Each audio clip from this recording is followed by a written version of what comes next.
Hello. Let's go over the Unit 11 review, 11A review. So the first question here, which of the following angles is coterminal with an angle of 130, assuming both are drawn in standard position? So basically you want to remember that coterminal, you either add or subtract 360 to find another coterminal angle. In this case, we needed to subtract 360 to find the negative 230. That was the choice. Number 2, if drawn in standard position, which of the following angles terminates in the third quadrant? So again, kind of a coterminal question, figuring out where these negatives lie by adding 360, and then figuring out which one is in the third quadrant. Ends up being the 240 here, between 180 and 270. 3, again, the concept of adding or subtracting 360. Not really sure what quadrant this lies in until we subtract 360, until we get something in between 0 and 360 that we're familiar with, which ends up being 120, which is in quadrant 2. Number 4, which of the following has the same reference angle? So a reference angle is, wherever your terminal ray is drawn, it's the distance from that ray to the x-axis. So if we have our 150 right here, then the reference angle is 30 because we subtracted from 180. So we're just trying to find out which other angles also have a reference angle of 30. It ends up being 210, which would be down here, again 30 degrees away from the x-axis. Number 5, we needed to change radian to degree. So remember, we want to cancel the pi. So the pi is going to be in the denominator to cancel with the pi in the numerator. That means the 180 is on top. 3 times 180 divided by 4 is 135. Okay, the next question. Kind of similar, we're taking our degree and changing it to radians. So we're going to go ahead and multiply by pi over 180. And so basically we're doing 240 divided by 180. Math at our enter gives us 4/3, and we attach the pi on the top. Number 7. These are really good questions here, so make sure you are following along. We have the minute hand of a clock, so I just made that my minute hand. Is 3.5 inches, and it rotates a distance of 8 inches. So I just kind of drew a little sketch, and we want to know which of the following is closest to the angle that it rotates. Now, all of these measurements are in degrees, but we know to use our in our formula SOAR, this represents a radian measure. So as I substitute in S, which is the arc length, the radius, which is obviously this 3.5, and I divide, this right here is a radian answer. So I have to change my radians into degrees.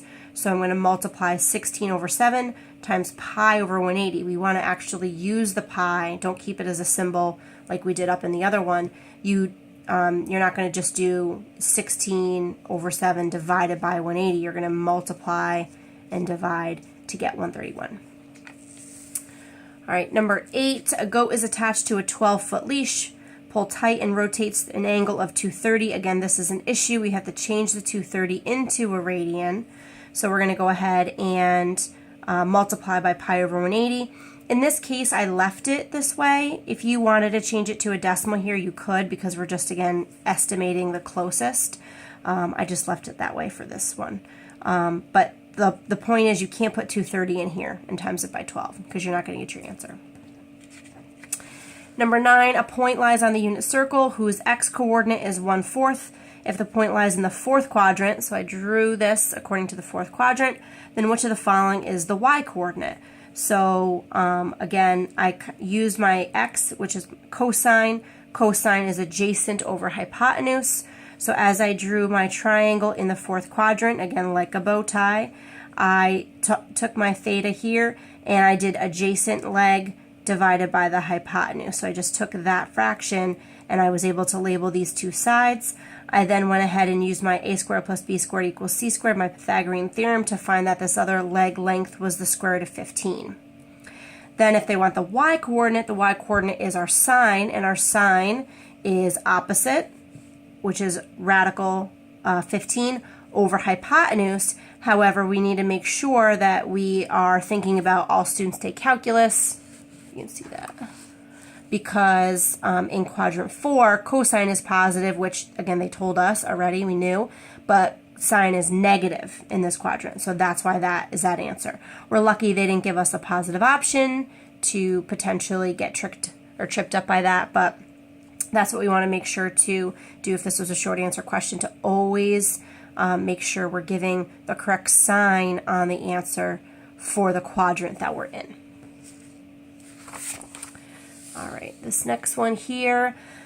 The terminal ray of an angle drawn in standard position measures 30. Based on the information, what does the value of cosine have?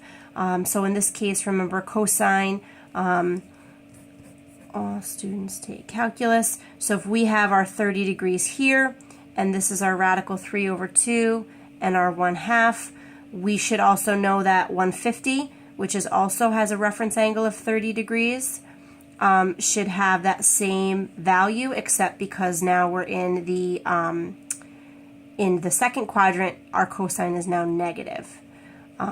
So that's how you would identify that without a calculator. You could also put this into the calculator and it gives you your negative 0.866, and you can identify that. For number 11, this one here wants your answer not in simplest form, so you have to take a look at what you're given and not draw a triangle because it doesn't want that particular that answer for this one. So we do have our cosine squared plus sine squared equals 1, and then we're going to substitute that in for sine. We're going to solve for cosine. Again, this one here, second quadrant, in quadrant 2, sine is negative. So this one we did have the option of possibly choosing the wrong one. We need to make sure that cosine is negative, so we're choosing the negative of that value. Number 12, which of the following could not be the value of cosine? We don't want anything over 1. It's our unit circle. It's a distance of 1. And number 13, this one could be done a couple different ways. If you remember from geometry, when you're trying to find the degree, I'm not sure if your teacher told you this, you press the second key. So I pressed the second key, I pressed second sine of 0.56, and I got about 34 degrees. So I used that, and I put that on my calculator, and I got this. So that's one way to use your calculator to do it. To use just your coordinate plane here, if you know 0 to 90, that's your acute angle, so this A is your reference angle. So similar to the question above, this would be your reference angle as well. So because they're the same, the sine value would be the same in that particular position, because remember, all students take calculus, so sine is also positive in this quadrant. It would not be negative in quadrant 2.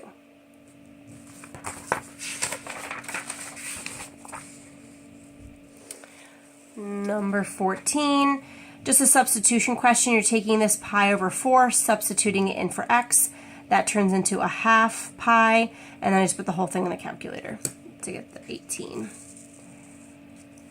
15, if an angle has a positive cosine, so positive cosine would be here and here, but then a negative sine, it would have to be in quadrant 4.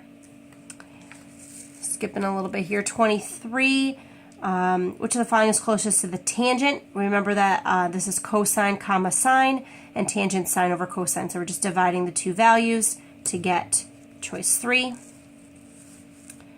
Number 24, if A is an angle drawn in standard position with its terminal ray landing in the 4th quadrant, here they give us our cosecant. So over here, I just went ahead and said, well, if cosecant's negative 5, then the reciprocal of that is sine. So if I reciprocal this, I'm going to get negative 1/5.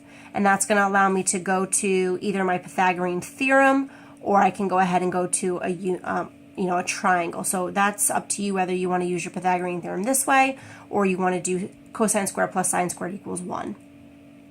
So many different ways to do it. This is kind of what you're most familiar with, and what I gathered most of you liked to do better is to draw the triangle. So that's what I did here. So we have our sine, remember, is your opposite over your hypotenuse. So my opposite side went to negative 1, my hypotenuse went to 5, and then I used my Pythagorean theorem to find this other side length, which ended up being the square root of 24. We could reduce this, but I saw that this was not reduced there, so I didn't. And even if we did reduce it, it wouldn't be able to simplify with the 5. So Again, just make sure all students take calculus. We're choosing the positive value because cosine is positive in the fourth quadrant. And then number 25 here, so cotangent is less than 0, which means cotangent as cosine over sine is negative and sine is positive. So where sine is positive in quadrants 1 and in quadrant 2, and where cosine over sine is negative, that must mean cosine must be negative, so sine, quadrant 2 must be the answer. So if this was a positive, then it would have to be quadrant 1, but because it's a negative, cosine needs to be negative since sine is already positive, so it has to be quadrant 2. All right, so on to the short answer questions. An angle drawn in standard position measures 10 radians. In what quadrant does it lie? Show your reasoning. So we have 10 radians. Again, you don't want to attach a pi to it because it's already in radian measurement. So 10 radians, you want to multiply that by 180 over pi. So as we multiply, we get this answer, which is not something we may know what quadrant it's in. So we do our, the idea of being a coterminal angle, we subtract 360, we get to about 212, which we see that's in quadrant 2. Number 27. Okay. Given the following circle with the angle marked theta, state the values of each. So we went ahead and we were looking at this point, so that must mean we went over a value of negative 28, we went up 45. So I went ahead and used my Pythagorean theorem, and I solved for c. C ended at the square root, ended up being a nice 53. So that was that there. And then I just went ahead and did my SOHCAHTOA. So if my theta, my opposite over my hypotenuse, adjacent over hypotenuse, and then opposite over adjacent. And then for the secant, it's just a reciprocal of cosine. Cosecant's a reciprocal of sine. And cotangent's the reciprocal of tangent. You can't see those ones at the bottom. There you go. Sorry. So this is where I did that work with our a squared plus b squared equals c squared to get the 53. And then you see all of the values here and how they're disconnected. So once you find these three, you have the other three.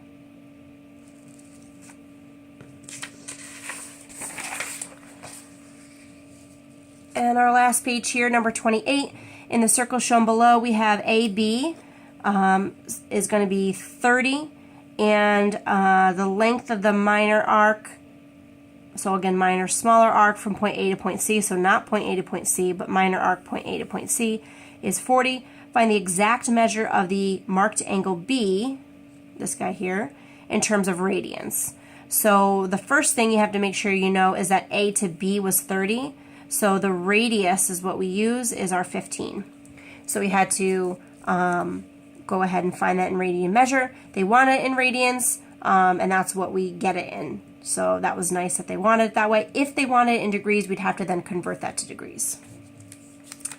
29, again, similar question to what you saw on your quiz. For an angle A, it's known that sine is 3/4. Determine the value of the tangent of A.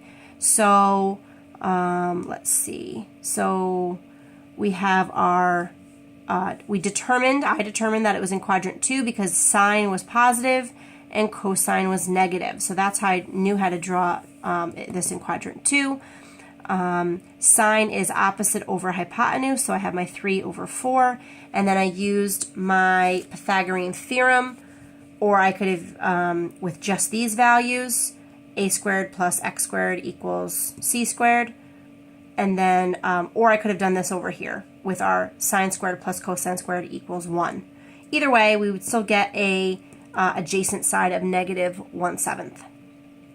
And then from there, it says determine the value of tangent of A. So tangent is our opposite 3 over our adjacent negative 7. This didn't specify simplest radical form, but if it did, we would have to change it to look like this. We want to multiply by the square root to reduce it so there's no radical in the denominator. And then lastly, number 30, a portion of the unit circle is shown below. Based on the information, determine the value of secant of 150 in exact form. Explain or show how you arrived at your answer. So first of all, secant is the reciprocal of cosine. So I'm going to rewrite this as 1 over cosine 150, and then I'm going to evaluate this. With my calculator, I get a negative 0.866, so I know that's negative radical 3 over 2. I'm going to evaluate this. You can use your calculator. You can change it as multiplying both by 2, and that gets you here. And again, simplest radical form gets you there. So again, a portion of the unit circle is shown. Based on this information, determine the value of this in exact format. So we determined it in its exact format. And another way that we could do that is to explain that 150 has the same reference angle as 30. Again, that's 150 right here to here. This is 30, 150. What's that? And again, so those match up here to here. So we could have taken this, did our, and instead of evaluating it like that, we would have had our cosine, tangent is our sine over our cosine. So we could have done, not tangent, never mind. So cosine of 150 would be this, and because that's our x value. So they were wanting you to maybe use the unit circle to show that you would get a negative value because this is in quadrant 2. That would be negative, the cosine value. So that's how you would get that. We again could also, like I said, use the calculator to make sure that it is a negative value and then show the work and how we got it for that answer there. Okay, please let me know if you have any questions. Come stop and see me, periods 5, 6, and 7, or email me if you have any questions about the test. Good luck.